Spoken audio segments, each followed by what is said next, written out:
बहुत समय पहले जनकपुर गांव में सेठ माणिकलाल अपनी पत्नी सेठानी रमा देवी और पुत्र चंदन, जिसकी उम्र थी 15 वर्ष, के साथ रहते थे। सेठ जी का बहुत बड़ा व्यापार था। गांव में इज्जत और शोहरत भी खूब थे और धन के भी भंडार भरे पड़े थे। सेठ जी बड़े ही दानवीर और न्यायप्रिय व्यक्ति थे। गरीबों की सहायता के लिए हर पल सेठ जी के घर के द्वार खुले रहते थे। अपनी चौखट पर आए हुए हर दुखियारी की समस्या का हल सेठ जी पूर्ण मनोयोग से निकालने की कोशिश करते थे, फिर चाहे बात रुपयों की हो या फिर किसी अन्य प्रकार के झगड़े को सुलटाने की। गांव में भी सेठ जी के न्याय को चुनौती देने वाला कोई नहीं था। गांव के लोग सेठ जी के कहे वचनों का बहुत मान सम्मान रखते थे। सेठानी जी को पुत्र चंदन से अथाह प्रेम था। बड़े ही सरल स्वभाव की थी सेठानी, किंतु पुत्र मोह के आगे उन्हें कुछ नहीं दिखता था, क्योंकि लाखों मन्नतों और जगह जगह मंदिरों में भगवान से अरदास करने पर उन्हें संतान सुख की प्राप्ति हुई थी। सेठ जी भी सेठानी को खुश व सुखी देखकर आराम से दिन रात अपना व्यापार संभालते थे। एक दिन पास के गांव का किसान रामू अपने बेटे मोहन को लेकर सेठ जी की चौखट पर आता है और अपना दुखड़ा सुनाता है कि सेठ जी, मोहन की मां को कैंसर था, उसके इलाज के पैसे उसके पास थे नहीं, तो इस कारण उसे अपना खेत और मकान बेचना पड़ा और इतना प्रयास करने के पश्चात भी वह मोहन की मां को बचा न पाया। अब उसके पास न सिर ढकने को छत है और ना ही अन्न का एक दाना। वह जब दर दर की ठोकरें खा रहा था तो किसी ने उसे सेठ माणिकलाल की उदारता के बारे में बताया और उन्हीं से कुछ दया की उम्मीद में वह वहां पहुंचा था। जब रामू अपनी दयनीय दशा का बखान कर रहा था तो सेठानी जी अचानक वहां पहुंच जाती हैं और उनकी नज़र मोहन पर पड़ी, जो कि चंदन का ही हम उम्र लग रहा था। उसका भूखा प्यासा मुख जब सेठानी ने देखा तो उस बिन माँ के बच्चे के लिए उनके अंदर की माँ से रहा ना गया। सेठानी ने मोहन को अपने पास बुलाया और उसके गालों पर छप चुके आंसुओं के रेलों को बड़े ही प्यार से अपने हाथों से पानी से धोया। उनके अंदर की माँ को समझते देर न लगी कि यह वही आंसू हैं जो मोहन ने अपनी माँ के बिछोह में अनवरत बहाए हैं, और जब आंखें सूख गई तो आंसू भी रुककर छप गए। उन्होंने मोहन को खाना दिया तो मोहन ने कहा कि माँ, मेरा यह तोता हरिया भी भूखा प्यासा है और जब तक पिताजी अन्न ग्रहण नहीं करेंगे यह भी नहीं खाएगा। रमा देवी अपने लिए माँ का संबोधन सुनकर बहुत खुश हुई और उसने सेठ जी से कहा कि इनको बगीचे की देखभाल का काम दे दीजिए, किंतु रामू, तुम्हें मोहन को पढ़ाना होगा और जब मैं कहूँगी तो छोटे मोटे घर के कामों में भी हाथ बटाना होगा। रामू ने सेठानी जी को नमन करते हुए उन्हें आश्वासन दिया कि वह मोहन को पढ़ाएगा और अपने घर में आश्रय देने के लिए उनका धन्यवाद किया। तो हरिया तोता भी सेठानी जी को प्रणाम करता है और अपने दोनों पंखों को जोड़कर कहता है, माँ मिल गई, घर मिल गया, कौन कहता है धरती पर भगवान नहीं है। फिर सेठानी ने रामू को भोजन दिया तो हरिया ने भी उसके साथ खाना खाया। सेठ सेठानी बाप बेटे के प्यार को देखकर बहुत खुश हुए और हरिया तोते के व्यवहार से भी वे बहुत प्रभावित हुए। धीरे धीरे समय बीतता गया और रामू ने अपनी स्वामी भक्ति और परिश्रम से सेठ सेठानी का दिल और विश्वास पूर्णतया जीत लिया, क्योंकि सेठानी बड़े सरल हृदय की थी। तो मोहन पर भी अपने बेटे की ही तरह प्यार लौटाने लगी थी। हरिया तोते ने भी सबके दिल में अपनी अलग जगह बना ली थी। उसकी एक आदत से सभी बहुत खुश थे। चाहे उसके सामने कोई भी हो, कैसी भी परिस्थिति हो, वह हर हाल में सच ही बोलता था। चूँकि वह मनुष्यों के साथ रहता था तो इनकी वाणी के साथ साथ मनुष्य के व्यवहार से भी वह भली भांति परिचित था। कभी कभी तो सेठ जी को जब सच और झूठ में अंतर करना होता तो वह भी हरिया की राय लेने लगे थे। उनके कई फैसलों में हरिया उनके साथ रहने लगा था। हरिया को भी रामू की तरह ही सेठ सेठानी और बच्चों से बड़ा लगाव हो गया था। उसे घर के हर कोने में जाने की पूर्ण इजाज़त थी।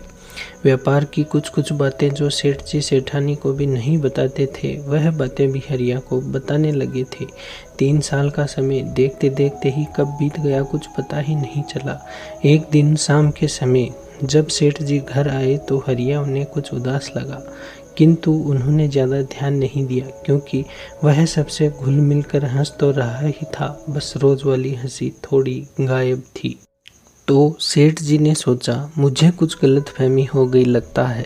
फिर सबने खाना खाया और सोने चले गए। तो हरिया भी सोने चला गया, किंतु वह अपनी उदासी सेठ जी से छुपा ना पाया। अब सेठ जी को भी कुछ अंदेशा हो गया कि कोई बात तो आज हुई है जो हरिया चाह कर भी मुझसे बता नहीं पा रहा है। जब सब सो गए तो सेठ जी से रहा न गया और वे भी हरिया के पास पहुंच गए। हरिया भी तुरंत उड़कर उनके कंधे पर आकर बैठ गया, मानो उन्हीं के इंतजार में था। सेठ जी प्यार से उसके सर को सहलाते हुए, क्या हुआ मित्र, तबीयत तो ठीक है तुम्हारी? हरिया, ठीक है सेठ जी। सेठ जी चौंक कर, तो फिर आज हमारा मित्र हमें सेठ जी संबोधित क्यों करने लगा है? कुछ अप्रिय घटा है क्या हरी? हरिया अपने आंसू रोक ना पाया। नहीं नहीं मित्र। सेठ जी कंधे पर जब आंसू गिरे तो हरिया को अपनी हथेली पर लेकर, हरी हरी क्या हुआ है, मेरी आंखों में देखो, इतना दुखी आज तक मैंने नहीं देखा तुम्हें। हरिया धीरे से, कैसे बताऊं अब मैं आपको, आप मेरे मालिक हैं। यह सच कड़वा है और सच मैं छुपा नहीं सकता। कहीं आप अपना धैर्य ना खो बैठे, पहले वादा कीजिए धैर्य बनाए रखेंगे। सेठ जी हरिया के सर को सहलाते हुए, अच्छा बाबा नहीं करूँगा गुस्सा, तुम रोना बंद करो और बताओ। हरिया, पहले वादा। सेठ जी, अच्छा ले किया वादा, जैसे तू कहेगा वैसे ही करूँगा। अब बताओ बात क्या है? हरिया कुछ शांत होकर, सेठ जी आज सुबह आपके जाने के बाद में ऐसे ही उड़ते उड़ते मैं आपके कमरे में पहुँचा तो मैंने देखा कि चंदन भैया ने आपकी तिजोरी खोल रखी है। फिर मैं छुप गया। कुछ ही क्षणों में चंदन भैया ने कुछ पैसे निकाले और तिजोरी बंद करके वहाँ से जल्दी जल्दी में निकल गए। मैंने सोचा अपने भैया को चाबी दे रखी होगी। फिर भी मैंने चुपके से उनका पीछा किया तो मैंने देखा कि भैया ने सेठानी जी के कमरे में जाकर चाबी छुपा दी। तो मुझे समझ आया कि यह चाबी तो सेठानी जी की है और भैया ने चोरी की है। फिर मुझसे रहा नहीं गया तो मैंने जब चंदन भैया विद्यालय के लिए निकले तो फिर से इनका पीछा किया और मैंने देखा कि भैया गांव के कुछ आवारा लड़कों के साथ पुराने खंडहरों में गए। पूरे दिन भर वहाँ हुक्का पिया और जुआ खेला और वहाँ पर चुराया गया सारा रुपया हारने के बाद भैया घर आ गए। हम तो सोचते थे कि भैया विद्यालय में पढ़ाई करते हैं, किंतु यहाँ तो कुछ और ही चल रहा है। आपको तो मैं समझा दूंगा, किंतु सेठानी जी को जब इस बात का पता चलेगा तो वह कैसे सहन कर पाएंगी और क्या पता मेरी बात बुरी लग जाए और मुझे ही घर से वह निकाल दें। किंतु मालिक, मैं सत्य को कैसे छोड़ दूं? सेठ जी उदास गंभीर मुद्रा में, मित्र हरि, तुम्हें सत्य का साथ छोड़ने की जरूरत नहीं पड़ेगी। रमा के पुत्र मोह से सब भली भांति परिचित हैं, किंतु बेटे को बुरी संगत से बचाने का भी दायित्व हमारा ही है। तुम चिंता मत करो मेरे प्यारे मित्र, मैं इस समस्या का हल भी जल्द ही निकाल लूँगा। अभी तू अपना मन उदास ना कर और आराम कर। तेरी सेठानी जी को बेटा बहुत प्यारा है, किंतु जब बुरी संगत का उन्हें पता चलेगा तो वह भी उसे सुधारने का ही सोचेंगी, ना कि अपने प्यारे हरि को अपने से दूर करेंगी। हरिया शांति से सेठ जी की ओर देखते हुए, अपने प्रिय मित्र को दुखी कर अब मैं आराम से तो कैसे सो जाऊं, किंतु अपने मित्र के बेटे को ऐसे गलत राह में भटकने भी कैसे दे सकता हूँ। सेठ जी हरिया के सर को होले से चूमकर, ठीक है मित्र अब आराम करो। सेठ जी ने हरिया को शांत करके सुलाया। उसके सो जाने के बाद उन्होंने तिजोरी से रुपए निकालकर जब हिसाब लगाया तो उन्हें समझते देर न लगी कि हरिया का हर एक कथन सत्य ही था, क्योंकि तिजोरी से 3 लाख रुपए गायब थे। उनका मन बैठा जा रहा था। बार बार यही ख्याल मन में आ रहा था कि जिस बेटे के लिए इतनी मन्नतें की, मैं दिन रात जिसके लिए कमाता हूँ, इसमें इतना बड़ा ऐब कैसे आ गया और इसे अब वह दूर कैसे करेंगे। इसी उधेड़-बुन में सेठ जी बैठे थे कि रमा देवी जग जाती है। रमा देवी आश्चर्य से, क्या हुआ सेठ जी, आज इतनी रात गई, तिजोरी कैसे खंगाल रहे हैं? माणिकलाल, कुछ नहीं कर रहा। क्या तुमने तिजोरी से 3 लाख रुपए निकाले हैं? रमा देवी अचंभे से, 3 लाख? मैं क्या करूँगी इतने रुपयों का? क्या हुआ, रुपए कम हैं क्या तिजोरी में? माणिकलाल, हमारे कमरे में हम तीनों के अलावा और कौन कौन आता है? रमा देवी, मोहन आता है कभी कभी, और तो कोई नहीं। फिर माणिकलाल हरिया की सारी बातें रमा देवी को बताता है। रमा देवी को अपने कानों पर यकीन नहीं हो रहा था कि उनका बेटा ऐसा भी कर सकता है। फिर उसने कहा कि कहीं मोहन तो चोरी नहीं करता है और उसे बचाने के लिए ही हरिया यह सब बोल रहा हो। किंतु हरिया के सत्य पर शक करना मतलब खुद पर अविश्वास करने जैसा था, और यदि मोहन को ही बचाने की बात होती तो हरिया जब चोरी की भनक किसी को लगती तब ही यह सब बोल सकता था, यूं खुद ही चोरी की बात नहीं करता। आज पहली बार माणिकलाल और रमा देवी को हरिया के सत्य से डर लग रहा था और वे चाहते थे कि हरिया झूठा ही निकले, जिसकी उन्हें दिल से उम्मीद ना के ही बराबर थी।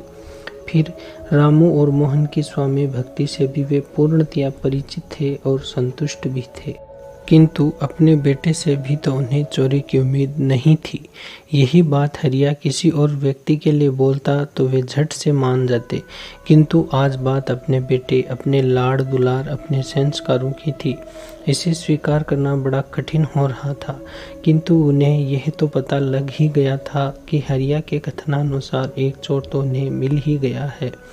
अब वह मोहन या चंदन में से एक ही था। रमा देवी के लिए तो दोनों ही बच्चों में कोई भी चोर है ऐसा मानना ही संभव नहीं था, चूंकि बात अपने बेटे और वफादार सेवक की स्वामी भक्ति पर अविश्वास करने की थी। तो माणिकलाल ने भी हरिया की बात की पुष्टि करने की सोची, क्योंकि बिना पुष्टि के वह ना ही अपने बेटे को दोषी मान सकते थे और ना ही रामू मोहन की स्वामी भक्ति पर प्रश्न चिन्ह लगा सकते थे।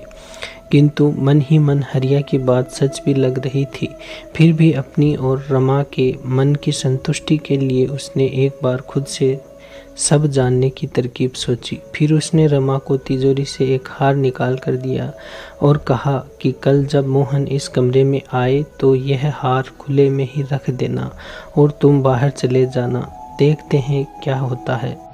जब मोहन घर में आया तो हार उसके सामने ही था। उसने अपना काम निपटाया और बाहर आ गया। फिर रमा देवी से बोला कि माँ, ऐसे कीमती चीज़ें बाहर मत रखा कीजिए। सेठ जी ने बहुत रात दिन एक करके यह सब कमाया है, थोड़ा ध्यान रखा कीजिए और अपने काम में लग जाता है। जब शाम को सेठ जी घर आए तो सेठानी ने सारा वाकया कह सुनाया। तो सेठ जी ने रमा देवी से कहा कि कल सुबह यही प्रक्रिया चंदन के साथ भी दोहराना। सुबह के समय रमा देवी ने हार बाहर रखा और चंदन को किसी काम के लिए अंदर बुलाया और खुद बहाने से बाहर आ गई। चूंकि चुराए गए रुपए कल चंदन सब जुए में हार चुका था तो उसके पास रुपए नहीं थे, और जब उसकी नज़र हार पर पड़ी तो उससे रहा न गया और उसने उसे अपनी जेब में डाल लिया। उस वक्त माणिकलाल भी नाश्ता कर रहा था और उसने चंदन को भी नाश्ते के लिए बुलाया और इशारे से सेठानी को हार को देख कर आने की कही। तो सेठानी ने जब देखा तो दंग रह गई। अब सब सच सामने आ चुका था। उसने इशारों में सेठ जी को भी समझा दिया। तब सेठ जी ने रमा से हार लेकर आने को कहा। रमा कमरे में गई और बाहर आकर बोली कि हार तो अंदर है ही नहीं। सेठ जी गुस्से से, क्या मतलब है तुम्हारा, अभी तो दिया था तुम्हें। सेठ जी की तेज आवाज़ सुनकर योजनानुसार हरिया भी अंदर आ जाता है। सेठानी, मुझे नहीं पता, मैंने तो अभी निकाला था। हरिया हंसते हुए, हार तो चंदन भैया के पास है। सेठानी झूठा गुस्सा करते हुए, क्या मतलब है तुम्हारा, मेरे बेटे ने चोरी करी है क्या। हरिया, हाँ, तलाशी लीजिए भैया की, अब सब सच सामने आ जाएगा। चंदन गुस्से में हरिया पर झपट्टा मारते हुए, चुप हो जा दो कौड़ी के तोते, जानता है ना तू हमारा ही खाता है और हमें ही चोर बताता है। हरिया उड़ते हुए, शांत भैया, आप अपनी जेब निकाल कर दिखा दीजिए, फिर मैं चुप हो जाऊंगा। रमा देवी चंदन को पकड़कर, बेटे उस बेचारे पक्षी पर गुस्सा क्यों कर रहे हो, चलो सबको जेब दिखा दो अपनी और बात खत्म करो। चंदन गुस्से से, आप अपने बेटे की तलाशी लेंगी, थोड़ी तो शर्म कीजिए। रमा देवी एक सनसनाता हुआ थप्पड़ चंदन के गाल पर रसीद करते हुए, जिसकी गूंज कुछ देर तक चंदन को अपने कानों में सुनाई देती रही। बदतमीज, तेरी वजह से हमने हमारे वफादारों पर शक किया। अपने हरि के सत्य पर अविश्वास किया और तू मुझे शर्म बेशर्म का पाठ पढ़ा रहा है। रमा देवी ने चंदन की जेब से हार निकाल लिया और सेठ जी के सामने चंदन को प्रस्तुत किया। सेठानी हाथ जोड़कर, सेठ जी, आज तक मैंने आपको निष्पक्ष न्याय करते देखा है। आपकी न्याय के चारों तरफ चर्चे हैं। आज भी ऐसे ही न्याय करना। अपराधी आपका बेटा है तो क्या हुआ, यह तो अपने पद से भ्रष्ट हो गया है, किंतु मैं नहीं चाहती कि पुत्र मोह में आप अपने चरित्र और विचारों का पतन होने दें। माणिकलाल, क्योंकि चंदन ने चोरी की है तो उसकी सजा यह है कि आज से अगले आने वाले 1 वर्ष तक यह हमारे खेतों में काम करेगा और जितने रुपए अन्य श्रमिकों को काम के मिलते हैं इसे भी वही मिलेंगे, और जब तक घर पर उन रुपयों से खरीदा हुआ अनाज और अन्य खाने की चीज़ें नहीं लाएगा, इसे और इसके माता पिता को खाना नहीं मिलेगा, क्योंकि उन्हीं के दिए संस्कारों, उन्हीं की परवरिश में कोई चूक हुई है, तभी इसने यह त्याज्य कर्म किया है। अगले 1 साल तक यह और इसके माता पिता बिस्तर पर सो नहीं सकते, उन्हें धरती पर ही सोना होगा। इस बीच यदि इसने दोबारा चोरी करी या जुआ खेला और मुझे उसका पता चला तो इसकी सजा का वक्त उस दिन से पुनः अगला 1 वर्ष गिना जाएगा। अभी इसी वक्त इसके महंगे कपड़े, चप्पलें, महंगे आभूषण सभी इससे छीनकर एक सामान्य श्रमिक की वेशभूषा इसे पहनाई जाए। इस प्रकार सेठ जी ने अपने बेटे को भी सजा सुनाई और सभी ने उनकी सराहना की। फिर 1 वर्ष तक चंदन ने अपने माता पिता को कमाकर खिलाया और घर के अन्य खर्च वहन किए। तब उसे मेहनत की कमाई का मूल्य पता चला। जब भी वो अपने माता पिता को अपनी की हुई गलतियों की सजा भुगतते देखता तो उसका मन ग्लानि से भर उठता। तब उसे अपनों का मूल्य पता चला और उसने जीवन में कभी भी जुआ या अन्य त्याज्य कर्म न करने की शपथ ली।